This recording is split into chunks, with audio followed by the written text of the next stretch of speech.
Good morning, afternoon, or evening, anime enthusiasts, and welcome to the Hidden Online Podcast. This is Callie. And this is Quinn, here to help you embark on a journey through the latest and greatest in the anime world. From shonen showdowns to slices of life, we try to cover it all. We are your fellow anime aficionados, bringing you the latest buzz from the anime sphere, and we thank you for joining us in our adventure. The biggest thing is probably the most saddest thing. I was researching this last night, and we got two good things. One sad thing, one happy thing. Okay. The first one is Avatar: The Last Airbender, the animated movie, the first of the three that they're planning. Unfortunately, it's been delayed from 2025 to 2026, which sucks. But it's only a difference of October 10th, 2025 to January 20th of 2026. Yeah, that's Okay. the big news with Avatar. That's what is that? That's a 3-ish month delay. That's not too bad. Yeah, just a little over 3 months. It sounds bad when you say 2025 to 2026, but when you Yes. look at the timeline, it's really not that bad. It's like a quarter of a year. So, but the happy news is we finally have a release date for the Hashira training arc coming up for Demon Slayer. Ooh, okay. Hit me. May 12th.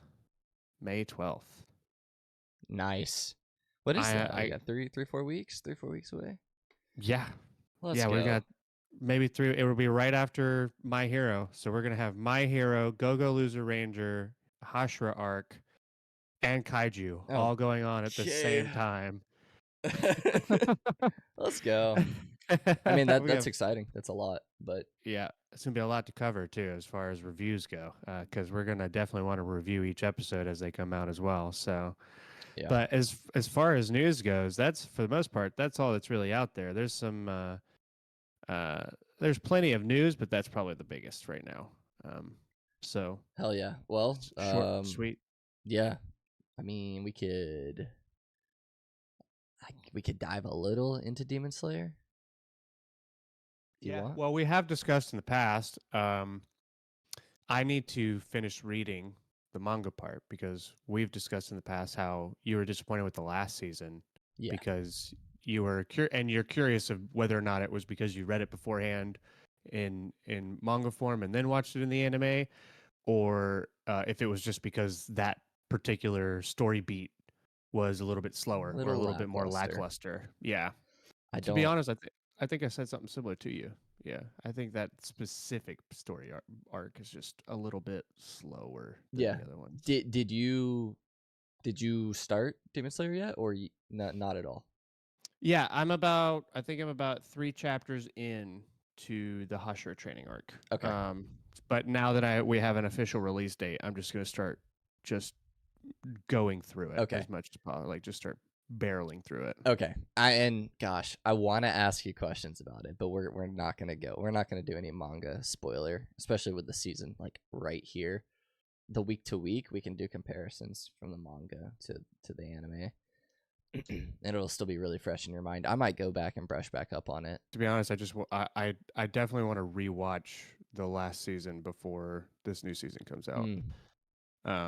Just so I can, because I kind of just got disconnected last season, and it's been a while since the last season ended. So like now I'm like trying to remember, all right, what am I getting prepared for? Because I haven't seen the movie that they released after the last season, mainly because not anything against the movies, but them taking basically like the last 2 episodes, shoving it at the beginning of it, and then releasing like 1 episode on the tail end just seems kind of like I mean, they're calling it a movie, but that is not a movie. That is just episodes back to back. Yeah, basically. Now, I wonder what the general consensus is on Swordsmith Village overall. Like what the popular vote is. It was such a it's kind of a drag for me personally. Just didn't really I don't know. It didn't really hit those points that I wanted it to. I like good lore and good story and setting the stage, which it did do that. It was a little slow. And coming off the back of Entertainment District, probably that that's probably where the comparison is unfairly drawn, because Entertainment District was very hype. Peak. Yeah, It was peak. It was so good. yeah. So you're if that's like you're following up from that, that's the most recent iteration of Demon Slayer. So you kind of compare it to that, unfortunately. Yeah. But Yeah. it can't all be. It can't be highs all the time in stories. There have to be lulls in it. Yeah, but I think you kind of hit the nail on the head when you were talking about how important like lore can be in the story, building out the world, and that's one thing I think that Demon Slayer could do with. We complain all the time about how some of these animes have so much filler, but Demon Slayer is one of those ones where it could do with a lull, but the lull needs to be utilized in a way that kind of pads out the world a little bit more. This is where it would be almost a perfect time in that last season to give us a few extra episodes where we follow maybe some of the other characters and learn a little bit more about the world itself and just build it out some more. But we just didn't get that, unfortunately. So that kind of meant, it's okay. You're right. Highs and lows are going to happen. But I think when you have those lows, you utilize it more effectively than, Demon Slayer did in this previous arc, probably. Yeah, agreed. 100% agreed. Give me some side character, side missions, whatever. What are they doing while Tanjiro and Ko are doing this thing over here? Give me some. I want some other Hashira stuff going on, and hopefully we do get that with Hashira training, because it's such a short arc. For it to be its own standalone season, it's not. There's not a lot there to make a 12 episode season out of, and that's I'm saying 12 episodes because that's kind of the general rule now. Most animes are around 12 episodes that are releasing current day. Yeah, 12 or more. Yeah. So they are not getting 12 episodes out of just that manga content. There's no way. So I'm hoping they kind of expand on the world, expand on the other characters. Like let's see a little bit of that, that wasn't hit on in the manga, which is crazy to me because you have such cool character designs, such uniquely built characters that I feel like you would want to spend time fleshing them out more, give them their justice that they deserve. Like give them the screen time. Yeah, this might be the perfect time to do that too. This might be the perfect time for them to, because something we've talked about before is I'd love to just see more of the backgrounds of the Hashira individually. Give us some episodes where we kind of, do like a vignette style where we like see like 5 to 8 minutes of one Hashira and then another Hashira and then another just in one episode, just to give us some background, more of their personality, pad their character development out a little bit. That would be awesome. And it would be filler, but it would be filler that's worth watching. Yeah, 100%, 100% agree. That's really, without getting into spoiler territory, that's all I got to say about Demon Slayer. I just hope that they fill it out a little more.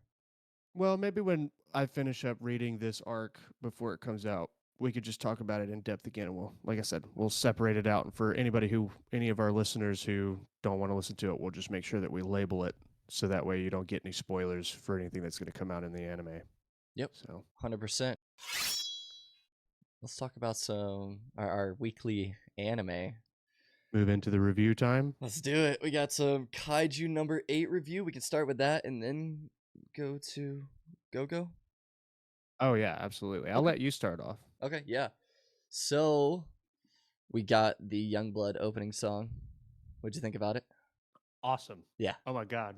Yeah. Not just the song, but the visuals on it. That's one thing I'll say for both of these animes so far. Kaiju and Go both have banger intros. Yes. Their visuals and their intros are awesome, and the songs themselves are super super good. What'd you think of it? No, I right there with you. Totally agree. I love Youngblood. I think it was really cool that the production company got two artists that are from different parts of the world to do the opening and the ending.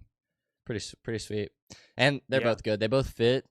I think I'm trying to remember if there was anything that stood out in the opening to me besides it just looking awesome. I can definitely, there is, and we'll get to Go-Go. There is something that stood out in the opening of that, but yeah, no, just super good. This episode in particular, though, I have a few notes. What order do we want to start in? We'll just start with Kafka. Dude is strong, right? I mean, he is strong. Just placing hand on the wall and just trying to push himself off of it and just ends up sending debris flying. Just that whole opening like hospital scene where he's trying to get out, it was really funny. Yeah. But tries to open the window and the whole wall with the window just disappears. Exactly. Oh It's insane. God. Which got me thinking, does the size of the kaiju, does that correlate to the power scaling of it? Or because they said in episode 1 they rated the kaiju as like a specific, it was some metric that they were going by. And I would imagine that the bigger the kaiju, the more destructive it is. But then we have Kafka, who is, humanoid sized and is, I mean, he rinsed that big kaiju in the city, which was sick. That power up attack. But yeah, the lightning charging him up as he's about to uppercut this beast of a monster. Yeah, exactly. So what do you think? And this is we're just like guessing here. Do you imagine that there is there power scaling in correlation to like the size of the creatures? Is Kafka does he not fall under those same ratings?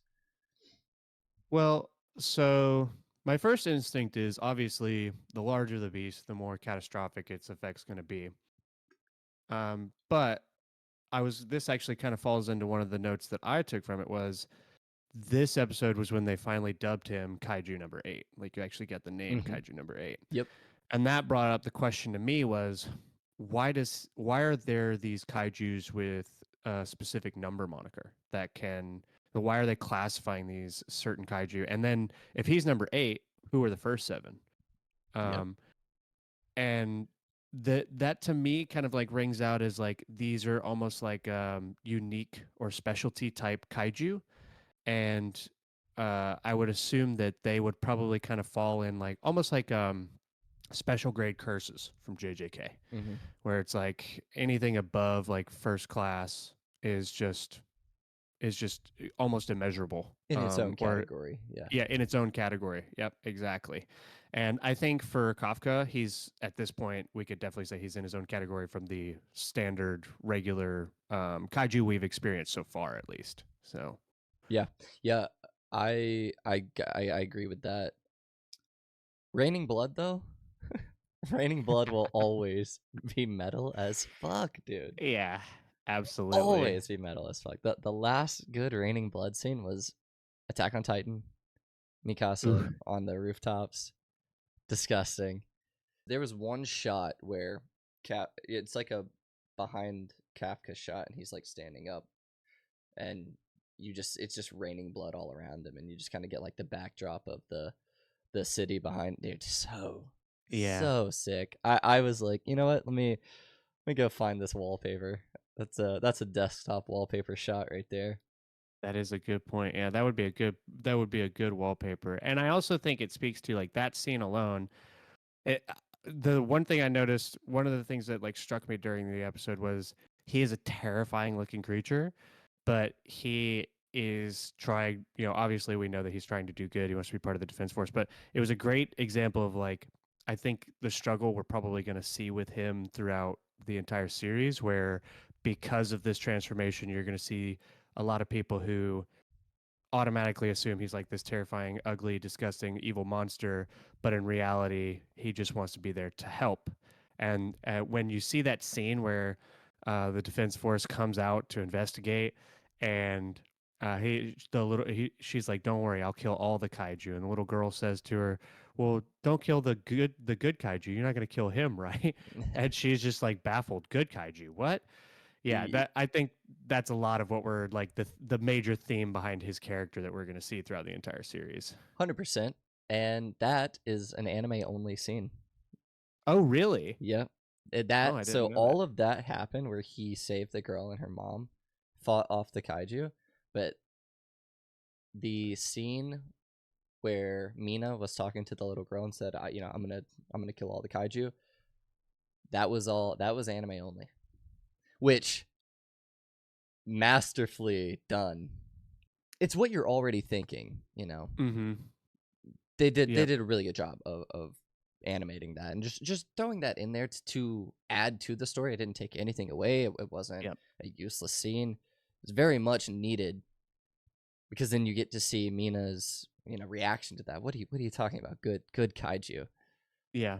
Um, It's really it's cool. super it's super rare that anime only stuff like that, or not even just anime only stuff. This can happen in live action shows and other Mm-hmm. TV shows where it's super rare when we're taking from source material and we add things in there that they are generally beneficial. Most of the time, fans hate it when original content is injected and ruins the storyline, but these little scenes like this, and another great example of this, these little types of scenes that just kind of complement the overall story is amazing. Another great example of this was, we've talked about it in the past, was Avatar: The Last Airbender live action, the Zuko storyline. Mm-hmm. The little things that they sprinkled in there for the Zuko storyline, like the funeral scene, fantastic. The scene where the crew finds out why he was banished, and then you find out that that crew was given to him because and it's just a Because he small saved change, him. because he saved them, and that's just a minor change. All they do is just say, hey, these people are here because you saved them. Yeah. Um and that just makes that storyline just that much better, and I feel like this is one of those scenes where it like you said, it just gives it that much more Mm-hmm. emphasis and more background on the character. Absolutely. It's risky to add in Mm-hmm. or take away, but if you do it and it makes the story better, you win. But if you mess up you mess up at all, man, The fans will the eat you fans are alive. coming after you. So Mm-hmm. yeah, really cool there. Which yeah, that was a good follow up scene to the scene prior to that is what we were talking about. How Kafka is going to be portrayed by society and how that little girl was scared and he just wanted to help her.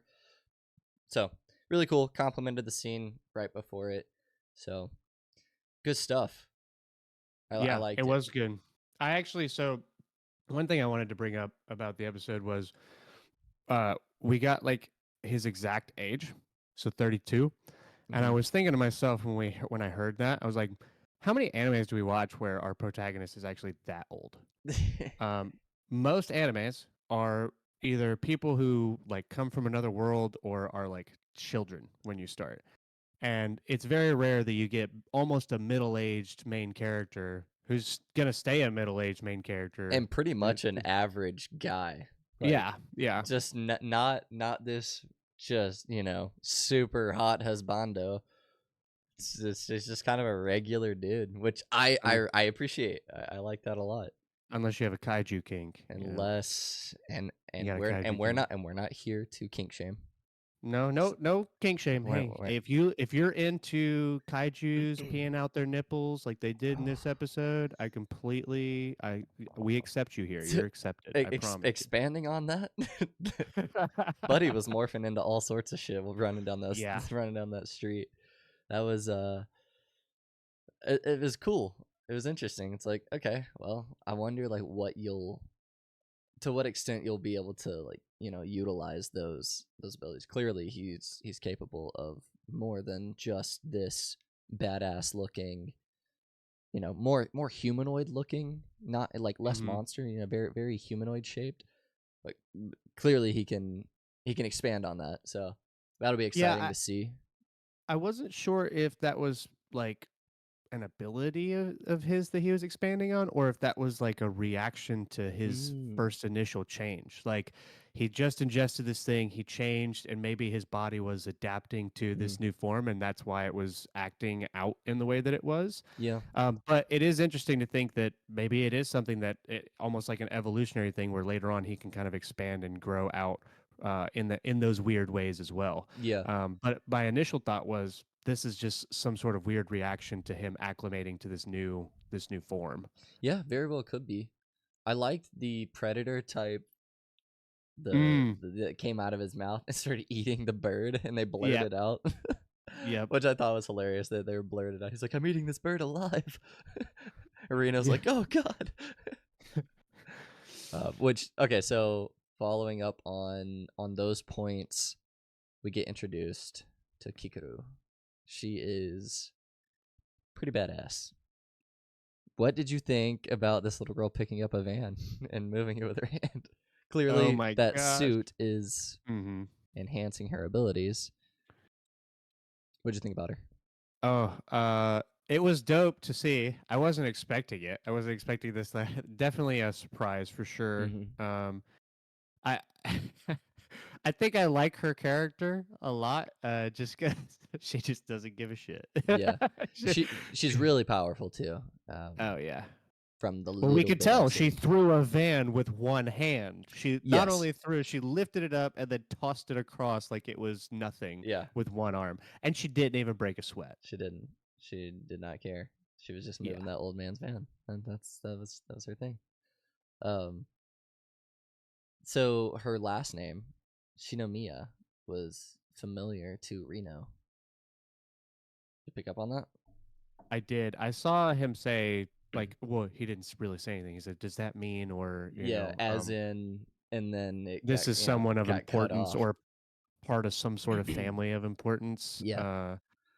If I were to Which wager a guess, if you looked at her vehicle that she had in the background, which looked like a fancy like G-Wagon type vehicle, if I were to wager a guess, she's probably is part of like maybe like a famous rich family that rich family is what I was thinking. maybe they're the ones who developed these types of high-tech suits, and that's why she has one. And that's how they got expensive. rich. It does look quite expensive. Yeah, and I think she was being driven around by a butler. So yeah, yeah, those three things: recognizable last name, driven around by a butler, nice G-Wagon, expensive kaiju killing suit. That all points to a rich family. Rich girl. Yeah, but that makes me think that her family probably is in the industry of killing kaiju, because if you're that rich, why would you try and join the defense force? If you're that rich, what is your like? Most rich people probably wouldn't try and join the defense force unless they have an actual like want to fight kaiju. Unless, could be, we find out in the next episode, she's like defying her family by joining the defense force. We don't know, but yeah, okay. I like that take. I like that a lot. Well, we'll see. That's all I got as far as notes on the episode. I really enjoyed it. Obviously the ending, the outro song, banging. Did you get a chance to watch did you watch it live, or did you watch it after the live event? I watched it after. Okay. The one thing I will say that was cool about the live event, because I did watch it, was you could go to the countdown, and it does count down, and it has these like noises in the background, like people warning you to, like the sirens and them like warning you to find cover, like kaiju spotted, that type of stuff. And then they would do these like 15-30 second ad breaks, and on the ad breaks they'd have these scenes where it would like give you tidbits of information and tell you like go find shelter and show you more information about kaiju. That's awesome, dude. Yeah. That's so cool. Next week you should definitely watch the Okay. live out. I'm gonna tune into that. It makes it feel more of like this event. That's really, really cool. Yeah, I love that they have the countdown too. That's really fun. Yeah. Being able to watch and be excited for it every week. I think Crunchyroll is trying to go all out, because this is probably one of their big ones right now, and they're trying to make it as big as possible, which is why it feels like they're doing as much as they can to like promote it. It does feel like there's a big production behind it. Even just getting Youngblood, getting One Republic, all of these things combined, it does feel like they're putting a lot of importance on it. So that's pretty cool. I have a question for you. You told me that you watched it twice, right? You watched the sub and the dub, and you really liked the dub. Yeah, I think I prefer the dub on this one. Hey man. There's some animes where I can go back and forth. There's some animes that I prefer the sub versus the dub. Like I prefer Bleach's sub over the dub. I just think the sub has more emphasis on the ability sounds or not ability sounds, but Better like Bankais. yeah, better Bankais. It sounds cooler, it sounds better. And then there's animes like Naruto where I can listen to either one. I think the Mm-hmm. Naruto dub and sub, I prefer the dub, but I do think the sub is still really, really good Yeah. for Naruto. But this is one where I am going to say that I definitely think I prefer the dub so far. And I will continue to listen to both, but I think that I prefer the dub.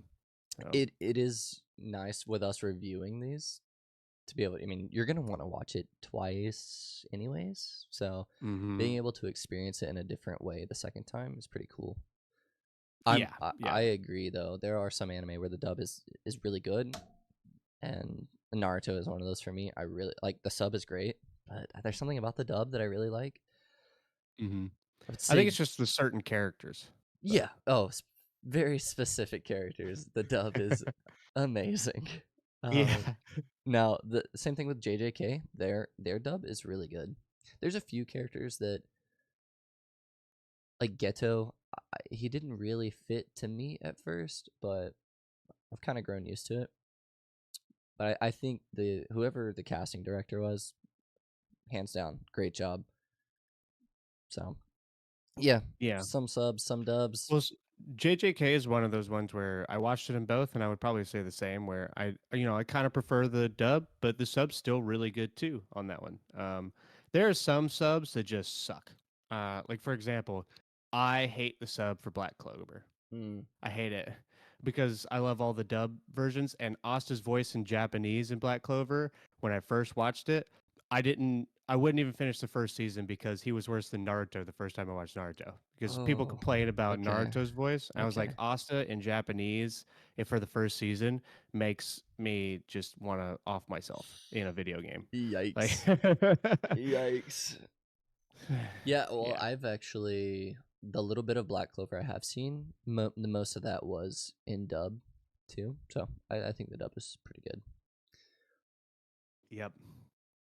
There are Uh, certain of my favorite voice actors in those two. well, see, that's So. the other cool thing is after watching Critical Role for as long as I did, I I just became fans of a lot of English voice actors, and those guys are in a lot of cool anime that I like. So it is cool starting an anime and trying to find people that I know like before looking it up, trying to see if I could pinpoint certain actors and actresses. So Yeah. pretty fun, but I think that'll put a bow on our Kaiju Kaiju number 8 review. review. Do we want to give a official review for this episode? Yeah, let's do it. You got yours? I'm, yeah, I think I'm gonna give this one a solid 8. Nice. Um, Okay. yeah, I'm gonna give it an even 8.0 on this one. I think overall the production's really good. The pacing so far has been pretty good. Now we're only 2 episodes in, so I'm waiting for a lull to happen. But to Mm-hmm. be honest, I don't see a lull happening, not anytime soon, because they're going straight into this second exam. Um, I think that they've just gone so all out on this. It's going to be really hard for me not to have a high score for most of these episodes, to be honest. So, I agree. I and you? also am gonna go an 8 out of 10. Nice. Yeah. Yep. So that's the official Hidden Online 8 out of 10 Yep. review on episode 2. We need to get a Yeah, noise for that. we We need to do. make a noise for We like when will. we have Yeah, you're right. You're right. We will. Yeah, nothing bad to say at all. I and I'm saying 8 out of 10 because you don't 9 out of 10 and 10 out of 10. That is really high. really high. Yeah, Really I think high. 8 is the highest you go without it being some insane episode. Uh, Yeah, there's very few animes where they have episodes, or even anime movies where they get into that 9 or mm-hmm, like mm-hmm. I would say there's probably almost none that get an even 10 out of 10 for me. But Yeah, there are some, like I would put, for example, Demon Slayer's, um, Demon Slayer's District, entertainment that the Entertainment. fight upper six Yeah. and Tengen. Yeah, yeah. There Yes. there are Absolutely. moments that are 10 out of 10 moments. Yep. Yeah, or above 9 out of 10, where it's just Mm-hmm. like absolutely amazing. Like that whole season, I don't think there's a single episode that dips below 8, and I would say at least half of them are probably 9s. Mm-hmm. Mm-hmm. So that whole season was just amazing. It was really good. Very well done. But Cool. Stamp of approval. We got the 8 out of 10 on Kaiju number 8, episode 2, which I believe was the Kaiju who defeats Kaiju. All right, man. Go Loser Ranger, episode 3, brother. last week you were talking about how we talked about a quote from Black Clover that I posted up online for us as well. I think after that you said how that quote like clocked your shit. Mm-hmm. This episode clocked my shit. Okay. It threw me for a big ass loop. I felt like I got punched in the face. I was not ready for any of the shit that happened in this episode one bit. Hell yeah. I don't know what your initial reaction was, but I don't even know how to where to begin with this episode. That's the hardest part about this reviewing is keeping my brain linear. Like there is a lot to talk about, and I'm struggling to not just bounce around everywhere like a lunatic. And I agree though. It was good. There were a lot of cool moments. I have some notes. If there's anything in particular that you want to start with, we can. I say we try to start from the beginning and then go to the end. Well, that's fine because there's so much stuff that happened in Okay. this one that from the beginning. I've got. I would say if you've the one thing that starts at the very beginning that I wanted to talk about was Tokita, not Tokita, sorry, Sakurama. Yes, that's my first note. Sakurama, knowing that Fighter D is one of the monsters, but then telling him, "Hey, we accept you. Like you passed the examination." I was like, "What's going on here? What's happening?" Super confused. So at first I was like, okay, Sakurama knows his identity, and then they made it, and then I was like, wait, does he not know his identity? He just thinks that he's a normal person, but wants to take down the keepers anyways. I was a little confused there, but then Fighter D was like, no, I'm a monster. Whatever. Like we're not on the same side, and essentially apparates and goes away. Yeah, not even that. He went one step further where he said, "I hate you. Never talk to me again. You don't even you don't even deserve to be a ranger." And then he apparates away. Yes, but yes, he did talk a lot of shit, and then he dipped. I wanted to ask you, what do you think his motivations are? Like he was trying to actually accept the monster in. What do you think? Like, what is his mentality? Why is he saying this? Why is he acting? I have a theory, but I want to hear what yours. You're talking about Sakurama's? Yeah, POV? Sakurama. Yeah. Now that he knows that he's a monster, why did he say you've been accepted? Like you passed the exam. There was another part of that scene where Sakurama said, "There's a world where we can coexist. Like we can live together, monsters and humans." So it seems like maybe, and he's probably in the vast minority, wants a world where it's fair and equal for both sides, instead of having the monsters enslaved like they are and basically being used as a show. Do you think that his motivations are genuine? Because I ask you this because the same thing he said to Fighter D is the exact same thing that the Red Keeper said to the Nefarious Army. Okay, so I really hope that he's genuine, because no one else in this show is. So I hope that he's actually a good guy, because right now the main theme of this story is nobody is what they seem like on the surface. Nothing is what it seems like. This is all a show. It's all a facade. I hope that Sakurama is our authentic dude. Hopefully, he actually wants a world where the monsters and the normal people can live together. Yeah, I agree. I think I not only do I hope, I currently do think that he is being genuine, because of like with him saying we can change it from the inside. It sounds like he might actually genuinely believe that there is something wrong with the way things are right now, and that his motivations behind joining the Rangers right now is so that he can change things more, I guess, bureaucratically or in the right way, using the system against itself, rather than trying to do what Fighter D and Suzuki is trying to do. Yeah. Yeah. Oh, she is something else. Yeah, Yeah. let's just hope he's a good dude for the sake of. There's got to be some people in this version of Earth that are genuine. All right, we're gonna bet on Sakurama then. We're gonna Okay, say, hey, yeah. let's hope so. To be honest, he might be the balancing genuine person to Fighter D, which we have to get to him later on, but Yes. that's towards the end. We Yes. have to talk about that. Yep. I actually want to jump into Suzuki right after this. So Yeah, go ahead. We can go into it right now. I've got nothing more to say about Sakurama. I just wanted to hear if you had the same thoughts I did about his motivations, because he did seem like he genuinely wanted to help the Fighter D rather than be evil like the Rangers seem to be currently. yeah, I'm gonna say he's not sus, and I'm gonna stick to it. But Suzuki, she is definitely more sus to me, because now she just seems like she wants all the artifacts for herself, and maybe it is to just actually like mollywop the system, but now, and she's part of the R&D Yellow Ranger side of things, so she most likely knows something that us viewers don't know yet. Oh yeah. What is it? Like, what? There are 5 artifacts, right? One for each color. What is, dude? I mean, this episode just opened up so much information without giving us so much information. Like, it was just these little tidbits of lore that are obviously much more extravagant than what we got. Like, a lot more questions than answers. Yeah, did you notice that the divine artifacts look like they're made out of bone? At least the 2 that we've seen so far. They look like they're made out of they look crazy.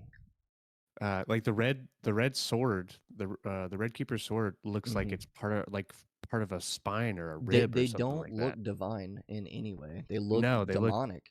yeah, malevolent Yeah, almost. yeah. Yeah. I would say so. I agree. She is sus as opposed to Sakurama. Suzukiri definitely seems super sus right now, and I felt even more suspicious of her when she was directing Fighter D to go get the divine artifact from the Red Keeper's like headquarters. I just her when he questioned her motivations for helping him, the way that she described it, I was like, that just it just sounds too made up. Like she's playing him for a fool right now. And I think he even kind of noted that when he would ask her serious questions like, how do you know where this is hidden? And then she kind of just dodges it with a non-serious answer. He knows that like I don't feel like you could fully trust her for sure. Yeah. Yeah, she knows more than she's letting on. It's cool. It's adding to the intrigue of the story. Fighter D is on a mission though, and he teamed up with her, was able to, take his identity, or take on the identity of Red Keeper, sneak in, almost get all the way there before Tokita. Oh, he got there. He just got caught by Tokita. Yeah. Yes, and then proceeded to get clapped a bunch. Got the artifact though. Absolutely clocked Tokita. Yeah. Do we think? Here's my question: do you think he killed Tokita? I don't think he killed him. I don't think he did either. I kind of hoped he did. Yes, I mean, the dude is annoying, but I would like to see him die on screen, and that's true. Maybe build up the annoyance a little more, make it more satisfying when he does die. So, Fighter D gets almost all the way out, gets to that rooftop, and lo and behold, Homelander's there. So now you're staring down this absolute Thad Castle, Red Keeper. And to be honest, Fighter D did pretty well, unless Red Keeper was holding back, and we don't, He's not Well, showing his. he was kind of holding back, and he did say that. But I will agree with you. I think he did pretty well. The coolest thing about that fight, hands down, was his use of his regeneration to pull his arm back while also pulling a giant. What was that water? What was that water tower on top of the Looked building? like That's it. what it looked like. Yeah, Looked like like a it. water Yeah. reserve. Well, that was the cool. That was very cool. I think that to me is tied for him regenerating the weapon or his arm to look like the weapon Yeah. and tricking him entirely. That was sick. So Yeah. he was able to actually get the upper hand by the end of the fight, get away with the artifact. Now he might be dead, but I guarantee he's not. That's what I need to know. So, Okay. but what did I say last week? I The said, plot armor. We do talked the about the divine plot armor. artifacts actually kill these monsters, or is it sending them somewhere? Remember when we talked about Yeah. Fighter F dying? I said maybe they're not actually dying. Maybe this is sending them somewhere else. Could be. Or I mean, technically, maybe you do die, but you spawn. I don't know. They're monsters. What if they do spawn somewhere else? I mean, gosh, that could be a whole deep dive on its own. We don't really have a ton of information on that yet, but I don't think we have enough to actually speculate that much. But I would say a more reasonable theory is if Fighter D was smart enough to be able to fool Red Keeper into thinking that that was his weapon that was left on the rooftop, who's to say he wasn't smart enough to somehow fool them that he's dead? Yeah, I don't okay. know. I But don't he know got if like hit by that weapon though. he did. Yeah, he got hit. Well, we think he got hit by. We saw it. We saw what we saw, but we have no idea the extent of his abilities. That's Like we have true. no idea what he may have done on his end to try and fake his deaths because he knew maybe he realized once Blue came in and kicked his head off because Blue came out of nowhere and just literally mollywopped him. And after that, maybe he was like, yeah, I'm not going to get out of this. So I need to come up with some sort of plan. And maybe we saw the thing like poke him, but it doesn't like puncture him or anything. He doesn't start disintegrating. He expands and then like explodes. So we don't really know if that's how it's supposed to happen or. Yeah, good point. Yeah. Good point. But I really hope Fighter D is not dead because I don't know where the story goes for me. I don't want to root for another letter. I want Fighter D. I don't either. I don't either. I need Fighter D. Yeah, it was really cool when all the keepers showed up, obviously, like that's all showboating. It's so funny. This is the boys in Power Ranger format. And I love it. Blue Keeper he's the one I think that does not hold back his hatred for the monsters. Like it's very forward. Like he's very upfront about the way he feels. Oh, they were talking, the keepers were talking about, hey, we shouldn't keep this routine. Like we do the same thing every time. Maybe we should switch it up. And then they were like whispering something to each other. I believe taking him as a slave instead, which, that's obviously all for the camera. As soon as they take him as a captive, they're probably gonna kill him anyways, would be my guess. But I'm not sure. I mean, I don't know. It depends because if they show that they're going to take him as a captive and they're being good and then he just kind of disappears, it might seem a little sussy to the rest of the world. Yeah, that's true too. But I wonder if the reason why Blue may maybe like just have such a distaste for these monsters, maybe the scars on his face were from when they like first initially invaded. Blue's the one with the scars on his mouth, right? He is. Maybe he has some sort of grudge against them because of something that happened to him during the first invasion, and that's why. But I will say the coolest thing, the nicest thing about this entire episode is as much as I like the Red Ranger, it was really nice to see him get taken down a peg a little bit at the end there.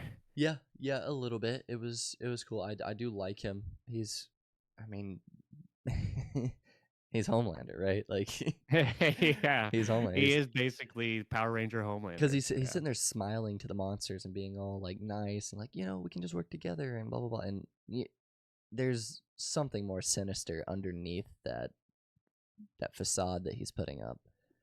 Yeah. I wonder if all the keepers are on the same side, like if they have the same motives. Like because it feels like there are different personalities within that group of 5. Yeah, absolutely. I realized that I made the wrong call with who is it? Yellow with the creepy smile.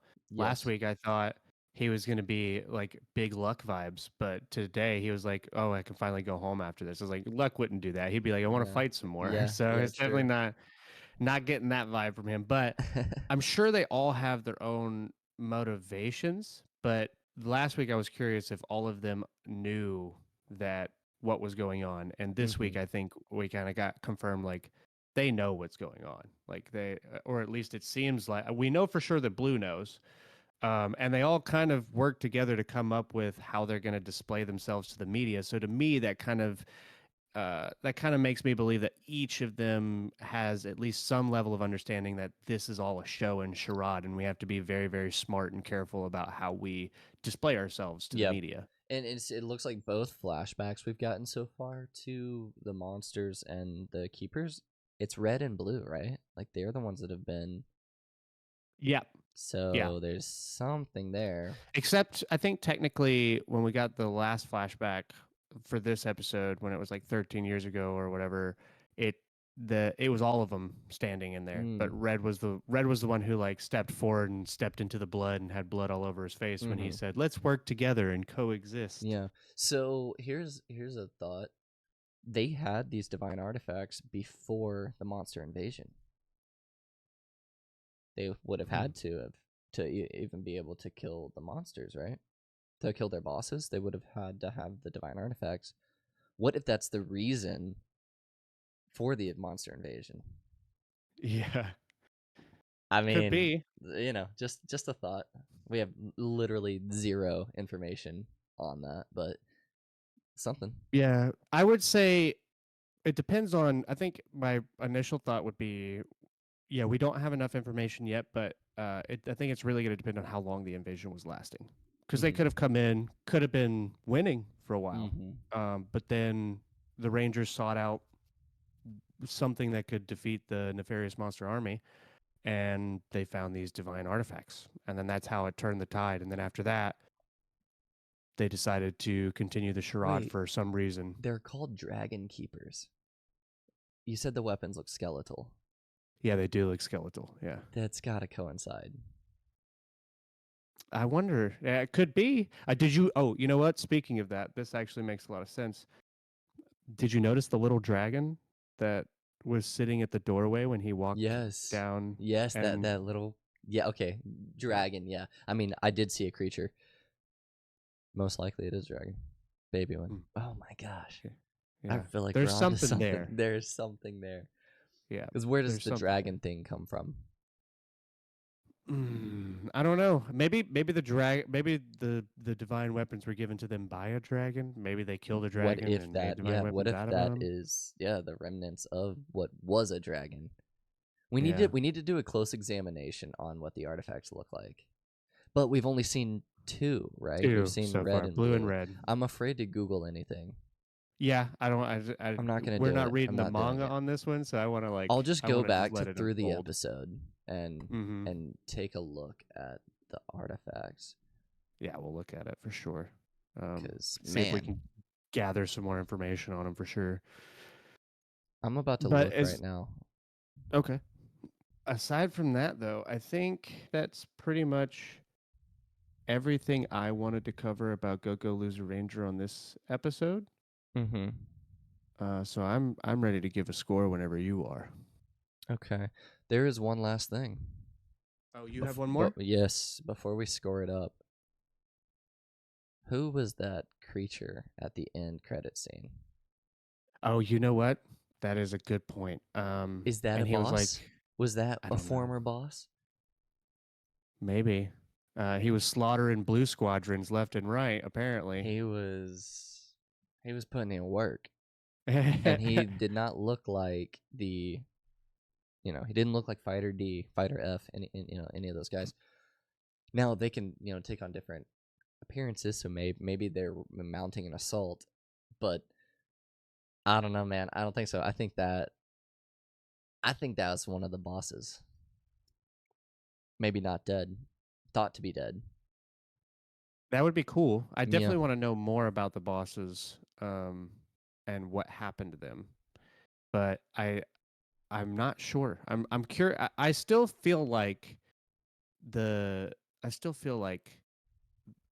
there's still too much that we don't know to even speculate. And the more we learn, the more I'm like, my speculations were wrong last week. Maybe I should just wait and find out a little bit more before I start speculating again. Yeah, right. But I would love for it to be a boss because I really just want to know more about the bosses. Right now, all we see are these little minions. All we've seen are these little fighters that have lived there for the last 13 years without any sort of direction other than taking the commands from the Rangers. And I want to see who led them before. So, man, okay. Okay. Well, I don't think we could speculate any harder. I'm just thinking about these divine artifacts and what they mean, what they're from. But I'll be here forever, and no one needs to listen to my brainstorming, my thoughts rambling. So let's do a review. What is the Hidden Online episode 3? Our evil will blossom or bloom someday. What you got? This one I'll actually rank a little bit higher than Kaiju, just a little bit. I'm gonna put it at like an 8.2 because it just left me with so much. It was just as good. The production quality is super, super good. We got to see a little bit more strength from Fighter D, which was cool. You got to see Red Keeper, who was annoying as hell, get taken down a peg. And you got so much intrigue that I have to see the next episode again. Yeah, I mean that's where I'm at. That's why I'll rank it at an 8.2. It's and to be honest, if it keeps going this way, if it keeps just running me for a loop, I'm gonna go higher and higher every episode. And I kind of hope it does because I'd love to get some 9 out of 10s for this series. How about you? Where does it lie on your scale? It's no less than an 8 again. I think I've rated all of these an 8 so far. I will say, yeah, I'll go 8.5. Yeah. More than an 8, but not a 9 yet. So, yeah, somewhere in that realm. Yeah, I think it deserves a square around that, especially compared to last episode. I think this one was probably the best so far. So, yeah, everything's good. The animation's awesome too. It's really fun to watch. Yeah, all around good stuff. So we got MomoCon coming up. Yeah, man, I'm so excited for MomoCon. End of May. What do we got? About 5 weeks left. You and I both just ordered all of our cosplay for that weekend. MomoCon, by the way, in Atlanta. Memorial Day weekend, 4-day event. Quinn is flying down. We're gonna pretty much go all out the whole weekend, and I think we're gonna attempt an episode in person. That's gonna be a busy weekend. It'll probably be a lot shorter episode, but we'll definitely attempt it. Yeah, we'll see between the MomoCon days. Maybe we could just do a review. Maybe last day we could just do a review of the MomoCon event, the whole thing, and of the whole thing. Yeah, and we could even do smaller posts on Instagram. True. Yeah, we'll definitely post some stuff of the event while we're there. But I would also say, even if we don't get around to doing a review that weekend, the following weekend we'll definitely do a review on the on MomoCon for sure. So, yep. But we've decided, I think, what first day is going to be. So, well, we have a Naruto day, we have a JJK day, we have a Blue Lock day, and we have a My Hero day. I think Blue Lock is for sure the last day because it's the most chill cosplay. So we'll probably be pretty worn out by that point. So that's our last day. JJK Day is for sure Saturday. So we need to just decide. I think I want to do Naruto on Friday. I think I want to open the weekend with Naruto cosplay, but we could move that to Sunday. Saturday and Sunday are the busier days, so those are the 2 days we want to do, probably like what we consider as like our best cosplays. Well, which is why we're say doing JJK on Saturday since we have so many people.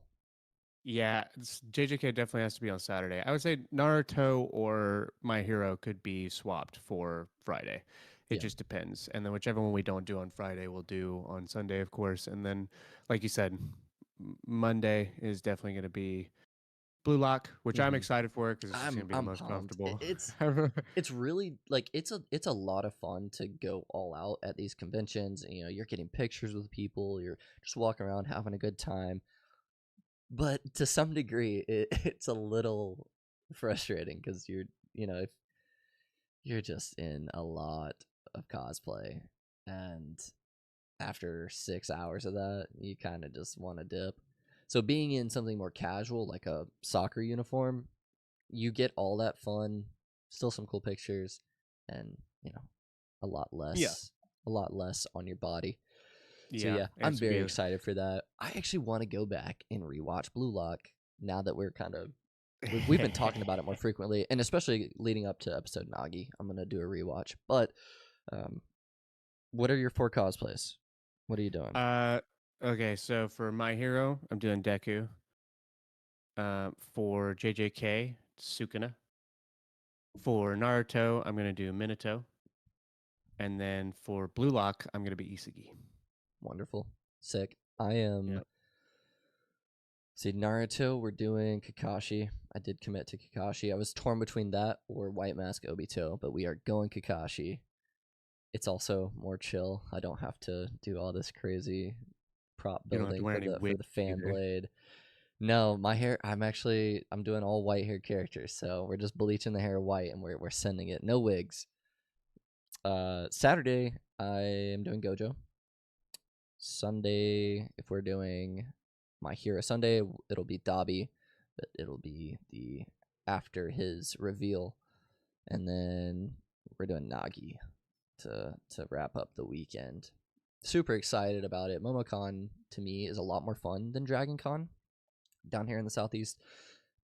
Dragon Con is a September event, and if you have ever been in the Southeast during that time of year, it is hot and humid. It feels like you're swimming through the air and you're just walking down the sidewalk. It's horrible. So choosing appropriate cosplay, you got to be very strategical about what you're wearing. MomoCon, really the only thing in the spring is just allergies, but the weather is perfect. The venue is it's typically a lot better. It's not as many people, so to me, I enjoy that more. It's not just overly crowded, and it's a lot smaller as far as categories go. So you get more like-minded folks. So a ton of fun. I've always had fun at Momo, so I'm hoping to make this the best year. I've never been to either one, but I plan on trying to go to both this year. Well, this will be a great. You'll be able to see. You'll get MomoCon, and then we're gonna get to Dragon Con in September. And by the end of Dragon Con weekend, I think you will prefer MomoCon. And then AWA is a fall/winter anime only convention. It's the smaller of the 3, and I went last year. That was a blast. And they actually moved it. It used to be an October thing, but they've moved it. Now it's a December thing, which I think is going to make it even better. So, I don't know. We'll see. I think they got a new venue, too. I'll have to check up on that. But, very excited to be cosplaying with the boys. If they picked up more traction and they're selling more tickets. Yeah, well, it's funny. As I think they pissed off the hotel that that they've been doing the event at. I could be wrong, but that's what I heard. Oh. So, I mean, you got to imagine people coming through like that. They probably do trash stuff, and it's the bartenders there. What hotel was this? I'm not gonna remember, but man, they were so fucking rude. Like, dude, you're serving like this a menu of anime themed drinks with a bunch of people that are just in cosplay. I don't know, man. it just didn't seem like they should have been as upset. But whatever. I'm not going to derail too hard. What, you were about to say something? I was just gonna say, no matter how any of them turn out, I'm excited for all of them at this point. Just because I've never been to any of them, and which is funny because I've watched so much anime, but but I've never been to any of these conventions. I think I don't know. I've been too shut in, and I need to go out and touch grass more. Hey, you've got to see what conventions are around you up there, because I'll fly up Yep. and we'll just, you know, we'll do Yeah. a con up there too. I'll make a list and we can plan for those as well and talk about them on later episodes. I'll start looking. I do think that there are some more in the fall time, kind of like in Atlanta. Hmm. But I'll have to double check and make sure, and I'll get the dates down and we'll plan them up. Hell yeah, brother. Sick, man. Well, looking forward to all of it. All right, man, let's talk about fitness. I have something to admit to, man. I did not achieve my 20-second handstand. Like, I got, like, at best a 3 to 5 seconds. Okay. So when I was practicing, I realized I had forgotten how difficult handstands actually are, and how long 20 seconds actually is when you're upside down. 20 seconds That's is a long very time. long. I for sure bit off more than I could chew, but I wouldn't have it any other way. I'm gonna keep aiming for it. That's what I'm saying, is that is my goal going forward until I achieve it, and then I'll set a new goal. But right now I'm 3 to 5 seconds. You're still doing better than me, bro. I have not done Not I a haven't done any single wall handstands, sit? which I really want to. No, Oh, I did no, I okay, did do okay, the wall okay. sits. I did the wall sits. I actually did reach a minute and a half. Nice. Okay. For wall Well, sit. hey, that's a 50% success rate from the Hidden Online. One of us was successful. You're combining our success together, so it sounds better for you. Yeah, I see how yeah. I see what you're I'm playing at just here. tanking your average. No, but this week, I actually did work on a lot of like mobility stuff, and I think that helped with a lot of the core strength, especially when Nice. I was going to do the wall sits. Like a minute and a half was Mm-hmm. like nothing at that point. I think I could probably do like 2 minutes now if I wanted to. But to be honest, I really want to join you in the handstands. I just need to Well, I'm find right at a the good beginning, day so to yeah, I really want to join you in the handstand. So I do need to find a good day to incorporate it into my current plan and then just work on it. cool. Yeah, yeah. I don't know if I'm aggressive enough to go for 20, 30 Don't just seconds. go for 5. Yeah. Just say 5. I Yep. think, gosh, I mean, it's a skill. It's a skill for sure, and 20 seconds is a lot. And I'm gonna keep going. I'm gonna go up maybe 5 at a time until I hit 20, and then I'll set a new goal. But I am doing a 20-second handstand. Now, outside of cool mobility training and like skill training, I was messing up the sauna. Oh I was yeah. messing up the sauna. My last sauna session, 30 minutes. This was yesterday morning, actually. Just, woke up early Saturday and just went for it. That's just such a good way to start the day. 30 minutes stretching. I don't know if you have room in your sauna, but most of the time mine's packed. It Yep. was not packed Saturday, so I got some crazy, crazy stretching in. That's my favorite way to stretch now, because you're already sitting there pretty much doing nothing, just kind of watching the clock tick down. Man, you're already hot. Your muscles are starting to loosen up. Dude, I got some of Yep. the best deep stretching I've ever gotten. I'm gonna Yeah. try to make that a regular affair, but Whenever the sauna's empty, I try and get some stretches in, mhm. because that's the perfect time to do it. You're like you said, you're already nice and warmed up. Your body's loose. It's a good time to get nice deep stretches in. Absolutely, and I'm with you. Every workout, I end it with at least 15 minutes of sauna. I try to go 30, and I have a dedicated. On Tuesdays, I go in. I don't even work out. It's my active rest day. I go Mm, and stretch, and then I go sit in the sauna. nice. I stretch for 30 minutes, try and hit every part of my body so I can get a little bit looser, a little bit more flexible, a little Hmm. better mobility, and then go sit in the sauna for 20, 30 minutes so that way I can loosen up and relax and recover better. I tell you what, that sauna is a game changer if you are on a regular schedule in the gym. If you can get in the sauna after your workouts, you will feel magnificent. Infinitely It's better. The sleep it's for like a me was the biggest. I think that was the most notable improvement I saw. Yeah, sleep has been so much better with sauna, and when you get out, you feel like you have almost like a runner's high. Mm-hmm. Like the way that people talk about working out when they're done, where they feel almost euphoric. When you step out into that cold air at the first when you first get out, you just feel like this rush of euphoria like push throughout your entire body. It's Mm-hmm. amazing. Yeah, man, I am excited. This has been good. This is everything is looking crisp so far. I just got to get this Yeah. handstand down.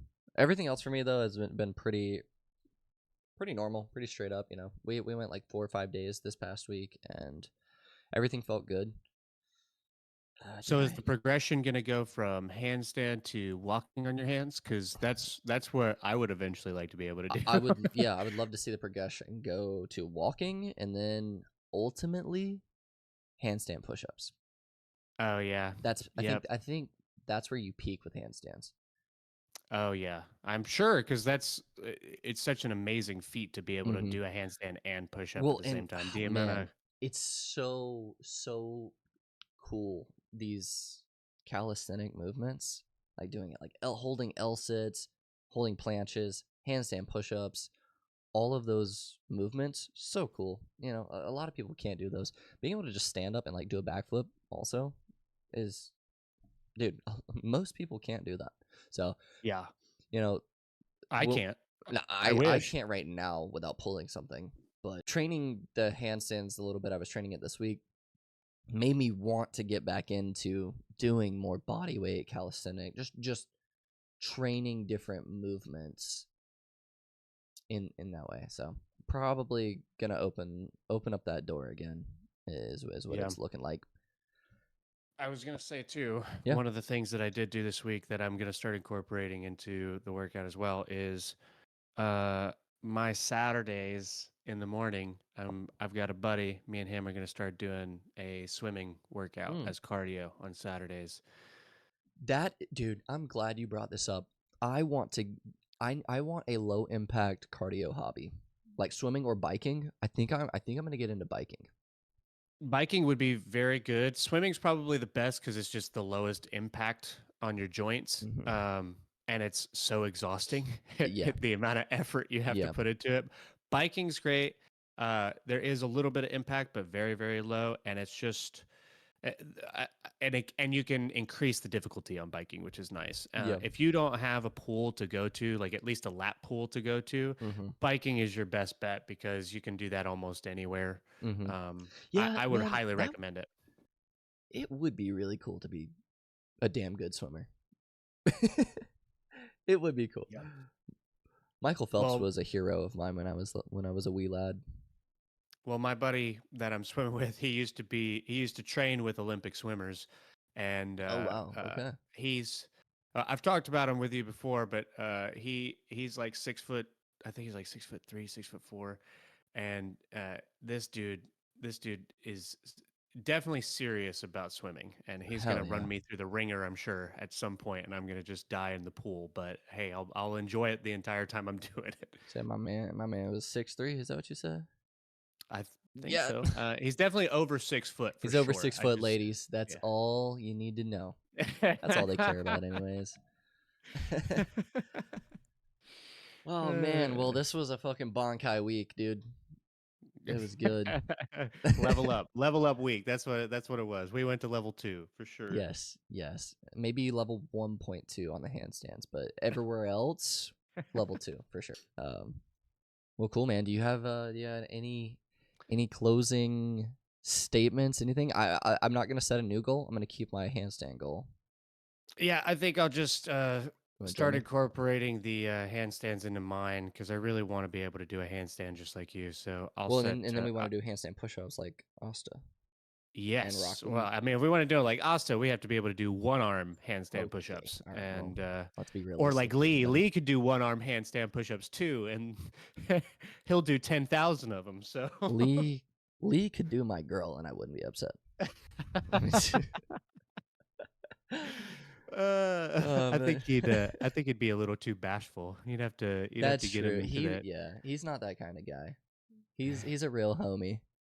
He is, yeah. But I'm just saying, if he did hit my girl with some taijutsu, I wouldn't be too bothered. Taijutsu. I could find myself quickly getting over it. Well, I mean, I don't think you'd be able to fight him back at this point. No, well, see, and yeah, there's that. There's that. Well, hey, look, Dave, I can't do anything about it. I'm sorry. Just walk away from him, please. He's gonna whoop He's my stronger ass than me. and What do your you ass. want me to say? He'll beat my ass. All right, man. Fun. Yep. I think that's it for the week. I think we can call it there. We'll definitely touch base again next week on our goals and do some more reviews. I'm just excited for all the freaking anime that we're gonna get to talk about soon. Same, brother. Same. Yeah, this is about to turn into a lot of reviewing. We're about to add at least 2 more.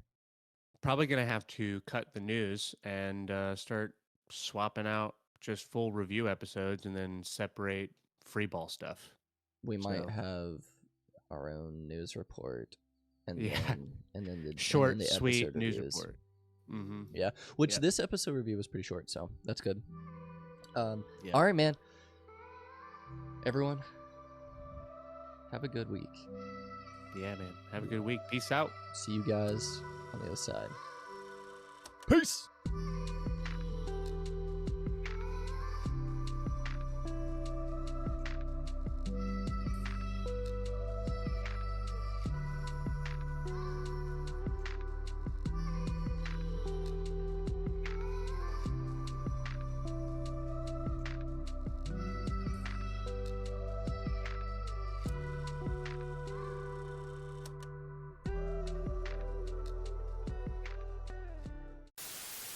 Be sure to check us out on Instagram at Hidden Online Podcast or email us at CallieandQuinn@hiddenonlinepodcast.com.